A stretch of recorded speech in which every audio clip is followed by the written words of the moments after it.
యెషయా గ్రంథము 54వ అధ్యాయము 10వ వచనము. పర్వతములు తొలగిపోయినను, మెట్టలు తత్తరిల్లినను, నా కృప నిన్ను విడిచిపోదు. సమాధాన విషయమైన నా నిబంధన తొలగిపోదు. ప్రియులరా, దేవుని వాగ్దాన వాక్యము. దేవుని ప్రజలైన ఇశ్రాయేలీలు, దేవుడు మమ్మల్ని విడిచిపెట్టేశాడు, మమ్మల్ని మరిచిపోయాడు అని వారు ఎంతో ఆందోళన చెందుతూ ఉన్నప్పుడు దేవుడు తన ప్రవక్త అయిన యెషయా ద్వారా వారిని బలపరిచి ఆదరించిన వాక్కు.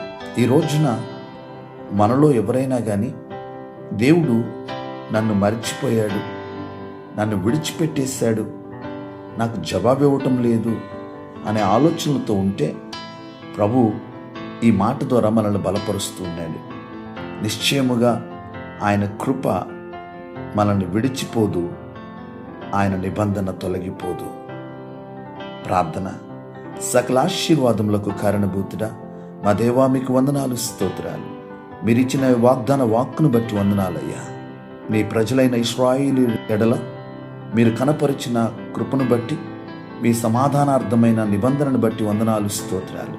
వారికి మీ యొక్క హస్తము తోడుగా ఉంచినందుకు వందనాలు. ఈ దినమున అయా, నీ తట్టు చూసిన వారి ఎడల నిశ్చయముగా వారిని విడువక మరొక నీ నిబంధన ప్రభువా తీసివేయక వారి ఎడల స్థిరపరచువాడా, మీకు వందనాలు, స్తోత్రాలు.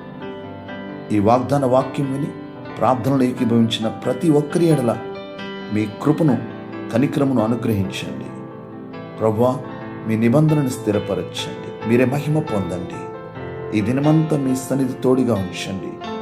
మా ప్రయత్నాలన్నింటిలో మీ కృపను అనుగ్రహించండి. యేసయ్య నామములో ప్రార్థిస్తున్నాము తండ్రి, ఆమేన్.